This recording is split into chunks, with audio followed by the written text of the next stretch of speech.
Good morning! Welcome po ulit sa ating live stream. We are now on our 8th week of Enhanced Community Quarantine. And first time that we have this Mother's Day celebration in a quarantine situation. So, binabati po natin unang-una lahat-lahat ng mga nanay. And wherever you are, we would like to say blessed day for all the mothers and for all of you out there. Isang pagpupugay po muli sa lahat po ng mga nanay saan man kayo naroroon. Let's go to our lesson. Don't urge me to leave you or turn back away from you. Where you go, I will go. And where you stay, I will stay. Your people will be my people, and your God, my God. Where you die, I will die, and there I will be buried. May the Lord deal with me, be it ever so severely, if anything but death separates you and me. That is taken from Ruth chapter 1 verses 16 and 17 from New Living Version. Beautiful words. Beautiful words that is na-immortalize natin yung phrase. That phrase has been immortalized, although it has been said in one way or the other differently, wherein it says, till death do us part. Wag lang maging Bisaya na sabihin till death do us part, but till death do us part. That is what is the essence of Ruth chapter 1 verse 16 and verse 17. This phrase has become a lover's theme.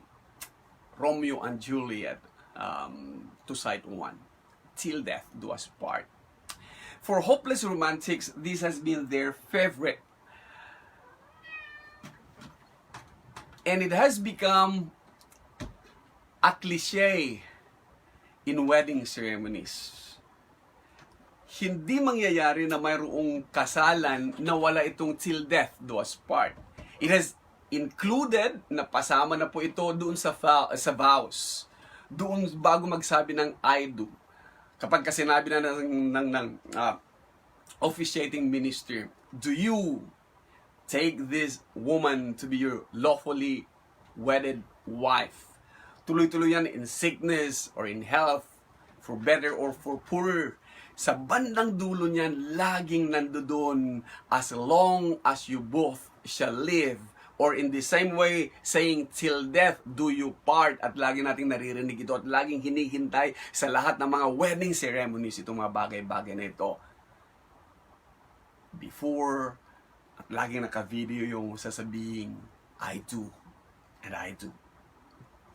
Beautiful as it is, but this was written. Hindi ito nasulat, hindi ito inilagay, hindi ito ibinigay, hindi ito sinabi ng isang lover sa kanyang lover. Kundi ito ay sinabi para sa kanyang nanay. And to be exact, sinabi ito for the mother-in-law. Hindi ito sinabi doon sa kanyang lover, sa kanyang boyfriend, o sa kanyang girlfriend, yung till death do us part, kundi sinabi niya sa kanyang mother. At ang pinakamasaklap doon, kung titingnan natin, masaklap talaga, no? Philippine setting, is that it was uttered for Naomi, or Naomi, sabihin nila. And the whole narrative can be read in Ruth. And the entire beautiful story can be read in just 4 chapters of Ruth. So if you have time, I may not have time, and I don't have that time. Please read. It wouldn't take you 30 minutes to read the whole book of Ruth. It's there. So let's start reading Ruth. In Ruth chapter 1 verse 1 up to 16, I'll be reading that. In the days when the judges ruled, there was a famine in the land, meaning in all of Judea. And a man from Bethlehem in Judah, together with his wife and 2 sons, went to live for a while in the country of Moab, now Jordan. So, from Bethlehem, they moved over to Jordan. The man's name was Elimelech. Pangalan na pangalan pa lang, Hebrew na, Eli. His wife's name, Naomi. And the names of his two sons were Mahlon and Chilion. They were Ephrathites. Hindi Ephraimites, but Ephrath. Galing doon sa Bethlehem, Ephrathah. From Bethlehem, Judah. And they went to Moab and lived there. Now, Elimelech, Naomi's husband, died and she was left with their two sons. These two sons, si Mahlon at saka si Chilion, married Moabite women. So, they married strangers. We all know that they were forbidden to marry foreigners. But since they were in Moab, and they've been there for 10 years, so they married. They married Moabite women. One named Orpah, the other Ruth. After they had lived there about 10 years, either they lived 10 years there before they got married, or after they got married, they still lived there for 10 years. Whatever be the case. Both Mahlon and Chilion also died, leaving Orpah and Ruth childless. Kaya nga sabi ko, either they lived there for 10 years married, or they lived there 10 years before they got married. But the fact is, these two sons of Naomi died. And Naomi was left without her two sons and her husband. When she heard in Moab that the Lord had come to the aid of his people by providing food for them, okay? So the famine was over. The first thing is that when Naomi heard that God has provided for his people, Naomi and her daughters-in-law prepared to return home from there. So they were planning to go back. With her two daughters-in-law, she left the place where she had been living and set out the road that would take them back to the land of Judah. Then Naomi said to her two daughters-in-law, "Go back, each of you, to your mother's home. May the Lord show kindness to you as you have shown to your dead and to me." Isang patunay ito ng kagandahang loob ni Naomi at kagandahang loob ng mga manugang ni Naomi. Sabi niya, "You have shown to your dead," sa mga asawa ninyo, Mahlon and Chilion, "and to me." But it is too much to ask para kay Naomi. It is too much to ask for her daughters-in-law to be with her and to be a foreigner in Judah, to be ostracized, to be considered not an insider. See, they were not allowed, the Jews were not allowed to marry foreign women. So if they go to Judah, they will be called foreign women. And that there is no way that they can get employment, they can support themselves financially, because the workers basically are men. Lalaki nagtatrabaho, men provides for the family, ang mga babae stays at home. Yun talaga ang kalakaran, yun ang nangyayari. So, Naomi encouraged her daughters-in-law na umuwi na lang, bumalik na sa kanilang mga tahanan. Wise decision. And then, mayroon pang sinabi si Naomi. And Naomi said, "May the Lord grant that each of you will find rest in the home of another husband." Wish them well. Wala ibang binalak si Naomi kundi maging masaya sila, maging masaya ang kanyang mga manugang. Then she kissed them and they wept aloud. Must have been mahirap na pamamaalam. And said to her, "But Ruth, ayaw."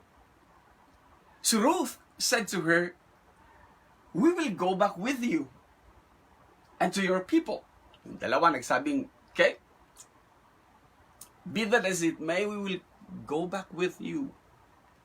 We will accompany you. So makikita natin yung Tres Marias, three widows, company of widows, going back to Bethlehem. But Naomi said, return home, my daughters. Why would you come with me? Am I going to have any more sons who could become your husbands? Levirate law po yan. That is from Levirate law. And the Levirate law wherein if there are 4 brothers and the eldest married his wife and he died, but leaving the wife childless, the next in line should marry the wife of the eldest hanggang magkaroon ito ng anak upang mamuhay itong babaeng ito na mayroong mag-aalaga sa kanyang old age. That's the Levirate law. Yun ang sinasabi dito ni Naomi. Ang sabi niya, why would you come with me? Am I going to have any more sons who could become your husbands? Kasi nakatali kayo sa akin? Return home, my daughters. I am too old to have another husband. Kahit na sabi niya, kahit na kapag nag-asawa ako ngayong gabi, hindi nyo mahihintay sila. Given 10 years kayo magkasama, you get married at 15, 10 years, 25 na, 15 years po hihintay mo yun, 40 years old, hindi na kakayanin, or hindi na at the age of, anong edad na. Even if I had a husband tonight and then give birth to sons, would you wait until they grow up? Would you remain unmarried for them? Ang hirap na nakapaloob doon. Ang hirap ng isang widow. You will be dependent upon sa awa ng iba. You will be dependent upon sa mga ibibigay na lang ng mga relatives, ibibigay na lang ng mga taong mag-aabot-abot sa'yo. And the fact is, foreigner ka pa. So, sino mag-aabot sa'yo? Itong nakikita ni Naomi. At itong napapansin natin. Kaya ang sabi ni Naomi, it is more bitter for me than for you. Masakit sa akin na makita kayo na naghihirap. Masakit sa akin na makita kayo na makakaranas ng mga ganitong bagay sa sariling bayan ko. Kaya hindi kaya niya talaga ang dalawa. So go back, solid na lang, uwi na kayo sa pamilya ninyo. Because the Lord's hand has gone out against me. Ang feeling ni ni Naomi, ang kamay ng Panginoon ay mabigat para sa kanya. Nawalan siya ng asawa, si Ahimelech. Nawalan si Elimelech. Nawalan pa siya ng 2 anak na lalaki, si Manon at saka si Kilian. So ang feeling niya talaga ay the Lord's hand is against her. At this, dahil sa pamamaalam na to, at totoo nga naman kung maging practical ka, mag-stay ka, babalik ka sa pamilya sa pamilya mo, sa pamilyang pinanggalingan mo, dito ka kung saan ka nasanay, doon ka pumwesto kung saan ka may mga kamag-anak, may mga malalapitan, may mga mahal ka sa buhay na tutulong sa iyo. That is more practical than going there at maging estranghero, maging taga-ibang bansa, magkakaroon ng discrimination sa lugar na yon, at alam natin paano mag-discriminate ang mga Hudyo. So, Orpah kissed her mother-in-law goodbye. Subalit si Ruth na natili. Sabi ni Ruth, yung 15 at 16 natin mamaya, sabi ni Naomi sa kanya, look, your sister-in-law is going back to her people and her gods. Go back with her. Isinama niya yung isang bagay. Sinabihan na niya si Ruth indirectly, maninibago ka Ruth, if you come with me, if you were to live with me, Ruth, I am serving a different God. A God that you don't know of. A God that is different from your gods and goddesses. A God that is different because He is the God that maker of heaven and earth. Itong ibig niya sabihin, magbabago ang pananaw mo sa mundo, magbabago ang pananaw mo sa relihiyon, magbabago ang pananaw mo sa sarili mo, at magkakaroon ka ng matinding pagbabago if you come and live with me. Kaya ang sabi niya, go back. Go back to your gods. Nag-isip siguro maigi din si Ruth. Yet magugulat kayo sa reply ni Ruth. Ang sabi ni Ruth, Don't urge me to leave you or to turn back from you. Huwag mo kong ipagtabuyan. Huwag mo kong hikayating pigilan na lumayo sa iyo. Where you go, I will go. Babalik ka sa bayan mo, sasamahan kita. Where you go, I will go. Where you stay, I will stay. Ano man ang kalagayan mo doon, kung nakayanan mong tumira dito sa bayan namin, nakayanan mong mag-adapt sa mga kultura namin, nakayanan mong i-give up ano mang mapaniniwala mo before, ano man nakasanayan mo before, I too am more than willing to give up whatever things na nakasanayan ko dati dito sa bayan ko para mamuhay na kasama mo sa Bethlehem. That is what the essence of what she is saying here. So sabi niya, where you go, I will go. Where you stay, I will stay. At ito ang pinakamaganda at pinakamatinding sasabihin ni Ruth. Your people will be my people. You will be discriminated, Ruth. Hindi ka nila tanggap. Foreigner ka. Your people will be my people. Hindi magkakapareho ang paniniwala at religion natin, Ruth. Pagan ka, Judaism kami. Your God, my God. Determinado. Much more so, sasabihin niya, where you die, I will die. Kung mauna ka mamamatay, mananatili ako doon. Kung saan ka mamamatay, sa ibang version sinasabi niya, where you die, I will die, and there I will be buried beside you. Wala siya ibang pinangarap. Ayaw niyang iwanan ang kanyang biyanan. Where you die, I will die, and there I will be buried. May the Lord deal with me. Tingnan niyo maigi, gods, return to your gods, but this time, ginamit niya yung tinatawag natin na Lord. Itong Adonai na ito. May your Lord, may Adonai, may YHWH, may Yahweh or Jehovah, deal with me, be it ever so severely, yung pinakamatinding dealing, sinasabi mong mabigat ang kamay ng Panginoon sa iyo, kamay ng Diyos sa iyo ngayon, gawin mong pinakamabigat na sa akin. If anything but death separates between you and me. Ang tindi. Sinasabi niya kay Naomi, till death do us part. Hindi ko po kayo iiwan, hindi ako kakalas. Hindi ko kayo pababayaan. Till death do us part. At ang phrase na till death do us part ay nanatili sa isipan natin at ginamit natin centuries. Millennia na nga. Hanggang sa ngayon, ginagamit pa rin natin ang mga katagang till death do us part. Subalit dapat mo unang malaman ng bawat isa ngayon na this was first uttered and said doon sa mother-in-law, doon sa nanay, at hindi sinabi sa kanyang lover. Oh, marami tayong nalalaman. Katotohanan nga, yung in-laws nagiging outlaws. Kaya nga ang biruan natin magkaminsan, ang pinakamasayang lalaki na nabuhay sa buong mundo ay si Adan sapagkat wala siyang biyanan. Naging theme ito ng lahat ng mga movies. Hindi lahat, ng karamihan ng mga movies. Ang daming TV sitcoms noon na nag-umpisa doon sa pagiging sa awayan ng outlaws. Mag-umpisa ka sa Mana-Mana yan. Tapos pupunta ka ng John and Marcia or Home Along the Riles. Wherein lagi talaga ng kapapansin natin, mayroong bangayan ang manugang sa biyanan.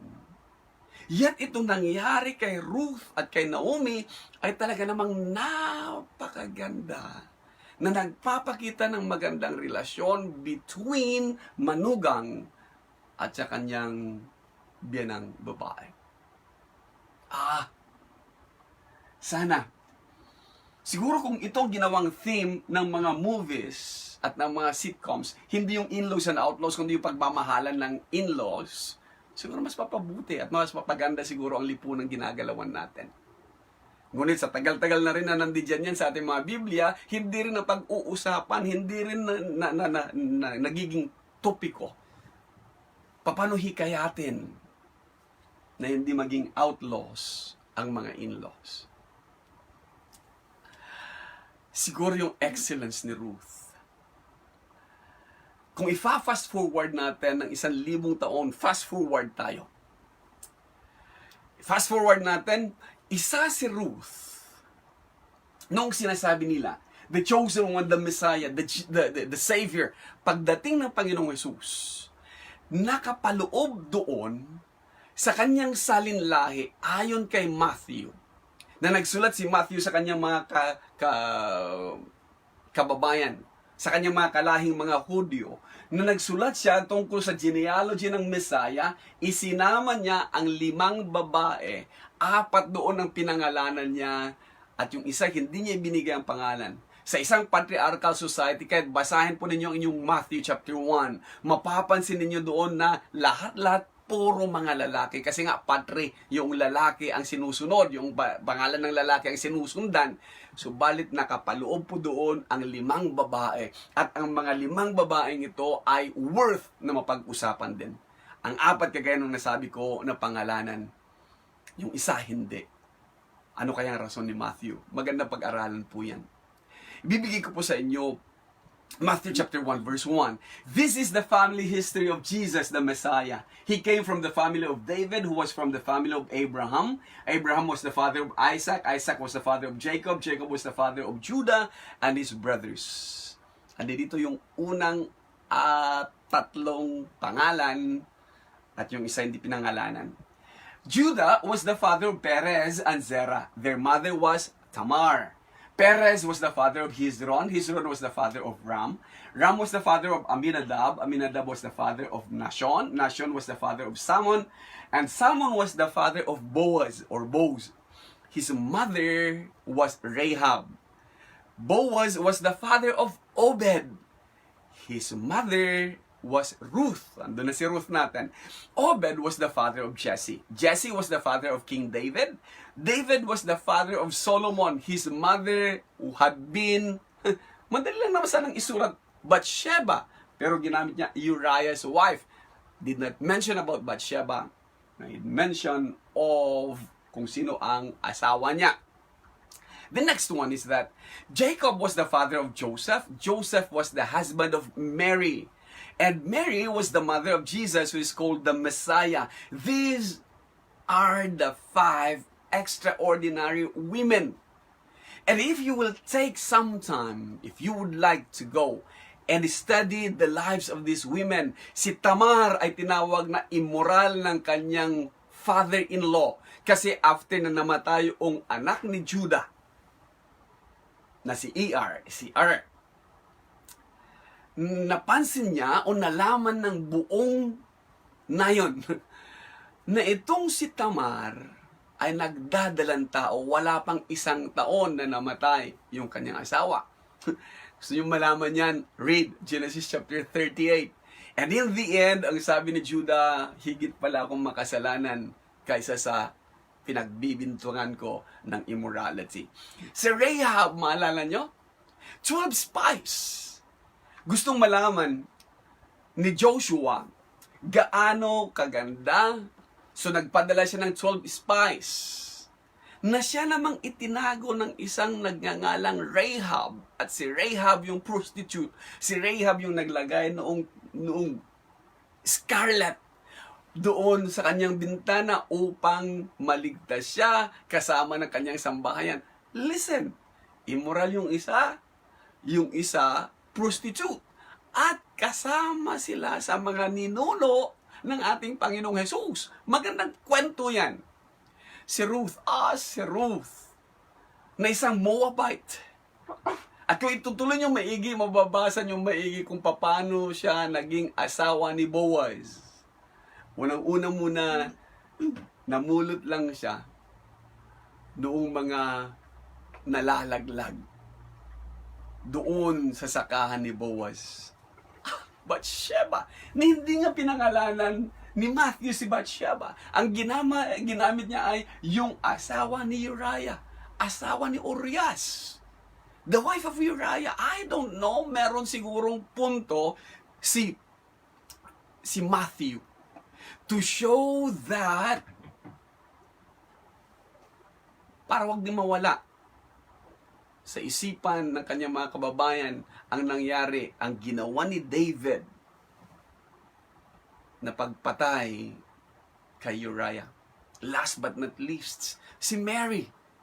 And Mary, ayon kay Joseph, found out that she was pregnant before the wedding. Another magkakasunod, immoral, prostitute. Ito. And then, pregnant before the wedding, si Ruth. Tapos sasabihin natin, ito ang salin lahi ng Messiah, ng chosen one. At marami magsasabi, kaya nga daw yung God is holy and man is sinful, kaya hindi pwedeng magkaroon, kaya pwede bang maging tahanan yung womb ng isang mortal, ng isang banal na Diyos, kaya dapat maging banal din yung maging sinapupunan na titirhan noong incarnate Jesus. From the very start, hindi na po maganda ang pinagkunan. Pero they are mothers. Mothers na ang kanilang mga kwento marapat sigurong mapag-aralan, marapat sigurong talakayin. Nasusulat yan, ano ang purpose? Kagaya ng purpose dito ngayon, nung till death do us part. Nagiging special yan. But it would take me so long, at napakahaba ng time, it would take me a long time to discuss them all. Pero kung may mga pagkakataon sana, if you could come or you could write, I'm more than willing to show you these things. What makes mother special? Ang unang-una siguro, top of the list, ay yung kanilang love and sacrifice. O love and sacrifice gama, kaya question mark po ang nilagay ko. But you need to consider this. Ang mga mothers, pagpupugay sa lahat ng mga nanay, ang unang nawawala sa kanila, yung kanilang identity. Pag nag-asawa sila, hindi na nila apelyedo ang bibitbitin nila, apelyedo na ng mahal nila, apelyedo na ng husband nila. Maliban sa mga Koreano, na pag-alaman ko na hindi nila binibitbit ang apelyedo ng mga husbands nila. At hindi rin binibitbit ang apelyedo nila ng mga anak nila. Napapabayaan lang talaga. Left alone sila. Gusto nyo malaman, ask about the Koreans. They have a different way of doing these things also. But for mothers, generally, mothers lost their identity in marriage. Because they will be carrying out the family name of their husbands. They lost their right because of childbearing. They have the right to be officially or to be financially, economically involved. Pero because of childbearing, kailangan i-let go nila yon. Meron silang karapatan to pursue yung kanilang career. But because of childbearing, oftentimes nakakalimutan or oftentimes they give that one up. They lost their own time also because of child rearing. Lalong-lalo na yung do-re-mi ang mga anak. Wala nang halos panahon na maligo yata or mag-ayos man lang ng buhok sa dinami-dami ng mga anak. Yet they lost that. And they lost their own selves in raising a family. They gave up. Maraming mga nanay tayong kakilala na they gave up working their profession just because of raising a family. Kaya, laki pong pagtingin natin, pagtanaw natin, we tip our hats sa lahat po ng mga nanay. Sa lahat ng mga nanay na ito, ang dami pong mga bagay-bagay. Sabi nga nila, a nibble each time mom is cold. Kung bawat pagtawag mo ay isang kagat na may hahalintulad, walang matitira kay nanay. There will be no mothers left. Ganyan sila kahalaga. So we are glad that once a year, they're given this special time. They're given a time for them. I will close this one with what Abraham Lincoln said. All that I am or hope to be, I owe it to my angel mother. Sa lahat po ng mga may nanay, celebrate it. with your mom. Sa lahat po ng mga nanay, celebrate it with your loved ones. Love your mothers while you still have them. I have lost my mom at an early age, and each time, hindi ko nakakalimutan ang kabutihan ng isang ina. And I'm so glad na hindi man ako, na wala man ang nanay ko ng maaga, I still have somebody or some people in my lives I consider to be my nanay, my mama. Paanyaya po muli. OBS online study po natin. Every 3:30 to 4, Mondays and Thursdays po yan. At muli, nagpapasalamat po ang inyong lingkod sa pagsama sa isang espesyal na pananambahang kagaya nito, pagpupugay sa mga nanay. Tataas po natin sa Panginoon ang lahat ng mga nanay sa araw na to at sa lahat ng araw ng kanilang mga buhay.